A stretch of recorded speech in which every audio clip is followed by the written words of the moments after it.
మరో breaking news చూస్తున్నాం. గుడివాడ కేటీఆర్ మహిళా కళాశాల వద్ద ఓ అపార్ట్మెంట్లో వాచ్మెన్గా ఉన్న దుర్గారావు కుమార్తె ప్రియాంక అదృశ్యమైనట్లు కుటుంబీకులు తెలిపారు.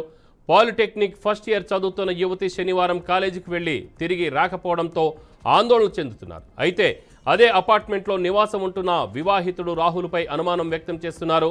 మిస్సింగ్పై 2 టౌన్ స్టేషన్లో కేసు నమోదైనట్లు తెలిపారు.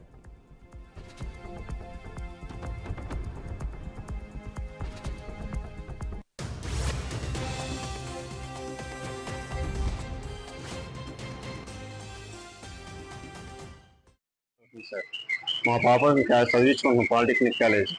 పొద్దున్నే ఉదయం కాలేజీగా నేను శనివారం ఉదయం ఇంటికి వెళ్ళిందండి పాప. ఇంటికి వెళ్ళిన పాప 12ంటికి అబ్బాయి ఫోన్ చేసి నాకు మీ అమ్మాయిని తీసుకుని వెళ్ళిపోయాను, నేను నాకు పెళ్లి చేసుకుంటాను అని చెప్పి నన్ను బ్లాక్మెయిల్ చేశాడండి. నేను మా పిల్లల్ని మాకు అప్ చేయపోయండి, మాకు వద్దు, మీకు ఆల్రెడీ పెళ్ళింది, 2 పిల్లలు ఉన్నారు, ఇది తప్పు అని చెప్పి అడిగాను సార్. అడిగితే అదేం కుదరదు, మీ అమ్మాయి విడాలి, నీకు అనవసరం, నా వల్ల కడుపు వచ్చింది మీ అమ్మాయికి, నా వల్లే నేను మీ అమ్మాయిని వదలను, నేను ప్రేమించుకుంటే మేము కాకపోతే సూసైడ్ చేసుకుని చచ్చిపోతాం లెటర్ రాసన్నామండి. నేను మీ అమ్మాయిని చంపేసి మేము చచ్చిపోతాను ఇక్కడ అని చెప్పి నన్ను బ్లాక్మెయిల్ చేస్తున్నాను సార్. సాయంత్రం వెళ్ళి కేసు పెట్టామండి. కేసు పెడితే సిఏ గారు పోలీసుని తీసుకుని హైదరాబాద్ పంపించాము. ఇదిగో ఎత్తుకుతున్నాం, అదే ఎత్తుకుతున్నాం. ఇప్పటికి 4 రోజులు అయింది. ఇంతవరకు ఏది చెప్పినా ఇదిగో అన్నారు, అదిగో అన్నారు సార్. ఇన్ఫర్మేషన్ మాకు ఇవ్వట్లేదు సార్. అతను సెంటిగారింట్లో డ్రైవర్ అండి, బొమ్మలూరు సెంటిగారి దగ్గర డ్రైవర్ కింద చేస్తారండి. ఇదే ఫ్లోర్లో 301లో అద్దెకుంటారండి.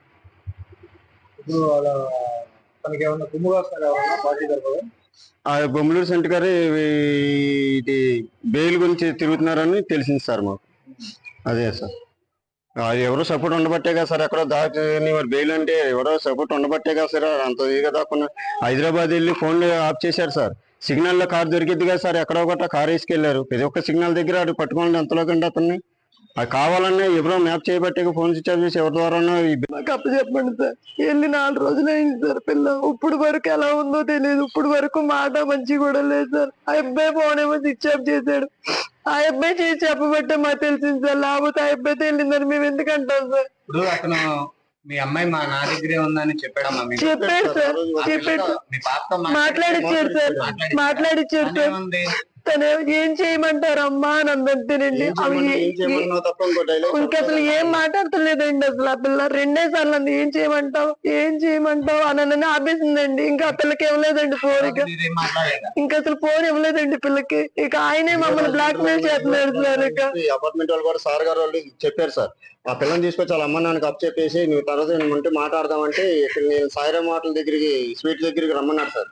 రమ్మంటే వీళ్ళు వెళ్ళి వెయిట్ చేశారు, 2 గంటలు వెయిట్ చేశారు సార్ పిల్ల కోసం. అక్కడి నుంచి పిల్లలు రాదంటే ఫోన్ స్విచ్ ఆఫ్ చేశారు సార్. పిల్ల రానంటుంది, ఏం చేయమంటారు అని అన్నాం. అప్పటికి మా పిల్లలు మా ఇంటికి తీసుకొని పెట్టి వెళ్ళిపోయారు. కేసులు వద్దు, ఏమొద్దు, మేము వెళ్ళిపోతాం ఇక్కడి నుంచి అని కూడా అడిగారు సార్. మా పిల్లని తేకోకుండా పోలీస్ స్టేషన్ కి రాత్రి కూడా వెళ్ళి అడిగారు సార్. ఎతుకుతున్నామమ్మా అని అంటున్నారండి. ఇంత మటుకి ఆసక్తి లేదండి వాడికి. 4 రోజులండి.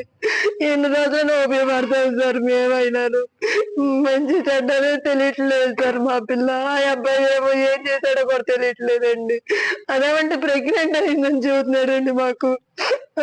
మా అబ్బాయికి పెళ్ళయింది, పిల్లలు. ఆ పిల్ల ఏమో 16 సంవత్సరాల పిల్ల, ఆ అబ్బాయికి 37 ఏళ్ళండి. పోలీస్ స్టేషన్ నుంచి ఈ